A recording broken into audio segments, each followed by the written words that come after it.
India, you're watching Times Now. This is Explosive Exclusive with me and Meghna.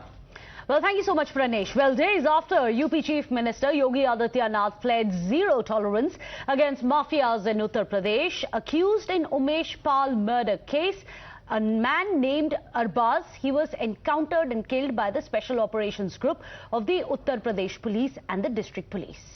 This after Umesh Pal, the prime witness in the 2005 BSP MLA Raju Pal murder case, was shot dead on Friday evening at his residence in Prayagraj while he was getting out of the backseat of his Hyundai Creta SUV.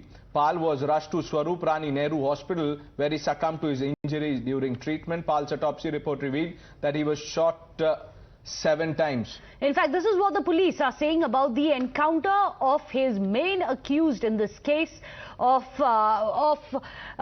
the guy Umesh Pal. Listen in to what the police are saying about the encounter of Arbaz. एक मुठभेड़ हुई जिसमें कि उस घटना में सम्मिलित अरबाज पुत्र आफाक जो कि मल्लापुर थानापुरा मुफ्ती प्रयागराज का रहने वाला है, पहले घायल हुआ तथा इसके पास से एक 32 बोर की पिस्टल बरामद हुई है।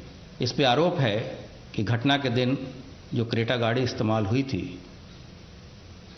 उसका यह ड्राइवर था तथा उस दिन इसके द्वारा फायरिंग भी की गई थी। अस्पताल लाया गया। उस दौरान जो अभी तक की प्राप्त सूचना है उसके हिसाब से इसके मृत होने की समाचार प्राप्त हुए हैं। Well, following Umesh's murder, his wife Jaya Pal approached the Prayagraj police, even filed an FIR. The case under relevant sections of the IPC as well as the Explosive Act has been registered against former MP Atiq Ahmed's brother, wife Shaishta Praveen, as well as their son Ehsan, as well as Aban and several others. Now, all of them are absconding from their house. The UP police, they've launched a massive manhunt to nab the accused. Prayagraj के करेली इलाके में मौजूद हैं और इसी इलाके में बाहुबली सांसद अतीक अहमद सालों तक अपने परिवार के साथ रहता था, लेकिन जब योगी सरकार ने उसके पैतृक आवास को जमींदोज कर दिया, उसके बाद अतीक अहमद की पत्नी अपने बेटों के साथ इस मकान में रहने लगी। ये 2 मंजिला मकान है, आप देख सकते हैं कि 2 मंजिला ये मकान है, लेकिन इस घटना के बाद से यानी उमेश पाल की हत्या के बाद से यहाँ पर ताला लटक रहा है। परिवार के जो सभी सदस्य हैं वो घर छोड़कर फरार हो चुके हैं। शाइस्ता परवीन भी यहाँ पर नहीं है फिलहाल, बताया जा रहा है। इसके साथ ही जो उनके कर्मचारी थे, जो उनके और परिवार के लोग थे, वो भी अब इस मकान को छोड़कर फरार हो चुके हैं और अब पुलिस यहाँ पर लगातार दबिश दे रही है। अब से कुछ देर पहले यहाँ पर एसटीएफ के साथ ही स्थानीय जो पुलिस है वो पहुंची हुई थी और आसपास इस गली में लगे जितने भी सीसीटीवी कैमरे हैं उनको खंगाला जा रहा है ताकि यहाँ पर कौन कौन लोग आते थे, किस तरीके की जो घटनाएं हैं वो अंजाम दी जाती थी। Now, the encounter by the UP police comes just 2 days after the Uttar Pradesh Chief Minister Yogi Adityanath had promised to ensure justice in the case and had said, mafia राज को मिट्टी में मिला देंगे। ये पेशेवर माफिया और अपराधियों के सरपरस्त हैं और ये लोग लगातार यही करते रहे हैं। इनके रग-रग में अपराध भरा हुआ है। अपराध के अलावा इन्होंने कुछ सीखा ही नहीं है। क्या सच नहीं का? पूरा प्रदेश इस बात को जानता है और आज ये लोग अपनी साफ गोई की सफाई देने के लिए यहाँ पर आए हैं।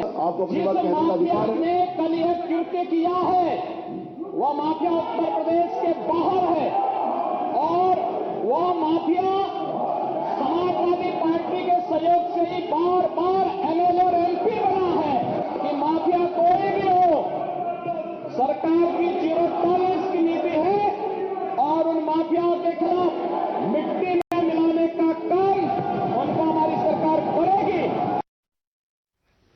This is the comment Meghna by Uttar Pradesh Chief. आदरणीय योगी जी का जो डर है वो क्रिमिनल्स के दिल में कहीं पे भी नहीं। अभी सदन के अंदर जब माननीय राष्ट्रीय अध्यक्ष अखिलेश यादव जी ने 0 टॉलरेंस की नीति पे सवाल पूछा, मतलब उसी दिन प्रयागराज में इतनी बड़ी हत्या हो गई। तो सवाल यह है कि जब सदन में पूरे प्रदेश की निगाहें सदन पे हैं, सदन की निगाहें प्रदेश पर हैं, आदरणीय मुख्यमंत्री योगी आदित्यनाथ जी की किसी में कोई ना डर है ना खौफ है, और जो जीरो टॉलरेंस वाली बात थी उसकी तो धज्जियां उड़ गई हैं। क्रिमिनल्स तांडव कर रहे हैं। आदरणीय मुख्यमंत्री Yogi Adityanath ji law and order के मामले में फेल्योर हैं।